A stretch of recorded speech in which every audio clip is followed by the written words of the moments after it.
Mummy, मैं कह रहा हूँ ना, मैं सिया से ही शादी करूँगा, अन्यथा मैं जिंदगी भर कुंवारा रह जाऊँगा और यह मेरा अंतिम निर्णय है। अब इस विषय पर मैं आपसे आगे बहस नहीं करूँगा।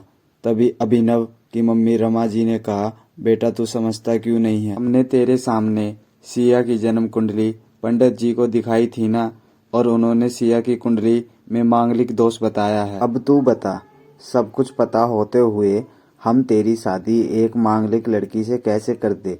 तू जानता नहीं कि मांगलिक दोष वाले की जीवन साथी की मौत जल्दी हो जाया करती है। इसलिए तुझे मैं समझा रही हूँ, तू भूल जा सिया को। रमा जी ने अभिनव को बहुत समझाया, पर अभिनव का कहना था कि जब मैंने सिया से प्यार किया था तब मैंने उसके साथ प्यार करते हुए जन्म कुंडली का मिलान नहीं किया था। ही मैं इन मिलानों को मानता हूँ, इसलिए अब बस मैं शादी करूँगा तो सिर्फ सिया से, और यह मेरा आखिरी फैसला है।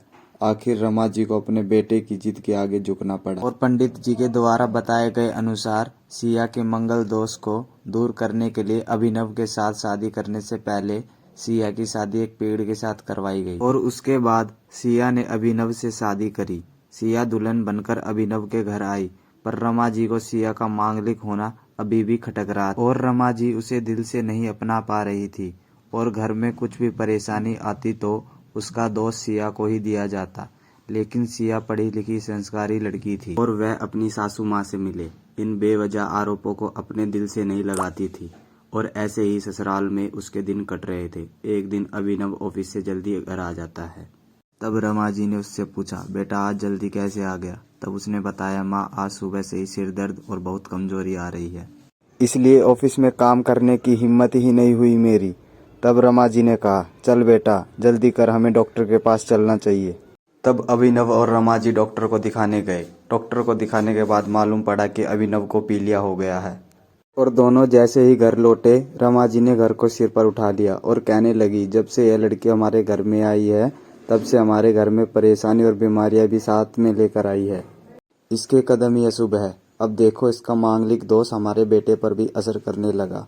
कल को अगर मेरे बेटे को कुछ हो गया तो कौन जिम्मेदार होगा? तभी सिया ने कहा, मम्मी जी प्लीज, और कितना नीचा दिखाएंगी मुझे? आज तक मैं चुप रही क्योंकि पापा ने यही सिखाया था कि बड़ों के आगे ससुराल में जवाब मत देना। पर आज तो आपने हद ही कर दी है। अगर मैं आज नहीं बोली तो जिंदगी भर खुद को माफ नहीं कर पाऊंगी।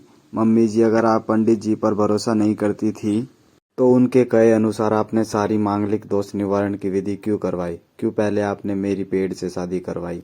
दोष मेरा मांगलिक होना नहीं है, बल्कि दोष तो मेरा आपकी बहू होना है, क्योंकि घर में जाने अनजाने में कुछ भी परेशानी आती है उसको आप मुझसे जोड़ देती है, और जब कोई सास अपनी बहू से सिर्फ नफरत कर रही होती है तब यह बहू दोष बेटे बहू को नहीं पूरे परिवार को परेशानी में डाल देता है, और इस बहू दोष से मुक्ति भी सिर्फ सास ही दिलवा सकती है। बहू को अपनी बहू माने, उसे दिल से अपनाए, उसे भी सम्मान दे, और यह महसूस कराए कि वह भी इस परिवार का सदस्य है। नहीं तो बहू दोष मांगलिक दोष से भी ज्यादा पीड़ादायक हो जाता है। सिया की कही हुई बातें रमा जी के दिल को झकझोर रही थी। उन्हें मन ही मन पश्चाताप भी हो रहा था। उस समय उन्होंने सिया को कुछ भी नहीं कहा। थोड़े दिन बाद अभिनव बिल्कुल ठीक हो गया और ऑफिस जाने लगा, और 1 महीने बाद अभिनव की सैलरी भी बढ़ गई। तब उसने घर आकर इसका श्रेय सिया को दिया, तो रमा जी बोली, हाँ सही है बेटा, तू तो सारा श्रेय बहू को ही देगा। तेरी माँ का आशीर्वाद भी तो तेरी प्रगति के पीछे रहता है तेरे साथ। तू तो मुझे श्रेय देना ही भूल गया। तब अभिनव ने कहा, माँ इस बार सिया का मांगलिक दोष मुझ पर और ना ही मेरी तरक्की पर नहीं लगा, और माँ जब हम बुरी परेशानियों का श्रेय सिया को देते हैं तो अच्छे कामों का श्रेय भी तो सिया को ही देना चाहिए। तो इसलिए आज का सारा श्रेय सिया को जाता है, अभिनव ने हंसते हुए कहा। तब सिया बोली, अभिनव तो क्या तुम भी मुझे ऐसा समझते हो? तब अभिनव ने कहा, नहीं सिया, बिल्कुल नहीं, बल्कि मैं तो माँ को यह समझाना चाह रहा हूँ कि सुख दुख हमारे जीवन का हिस्सा है, और कभी जीवन में खुशियाँ आती है तो कभी गम भी आते हैं। इसके लिए हमें परिवार के सदस्य या अपनी बहू को दोष देना उचित नहीं है। तभी रमा जी बोली, बेटा सही कह रहा है तू, और तेरी तरक्की ही बहुत है मुझे इस झूठे दोषों से बाहर निकालने के लिए। आज मैं यह कसम लेती हूँ कि आज के बाद मैं सिया को किसी भी बात का दोष नहीं दूंगी। यह सुनकर सिया आज बहुत खुश थी, क्योंकि आज उसको उसकी सास ने मांगलिक दोष के साथ साथ बहु दोषों से भी मुक्ति दे दी थी।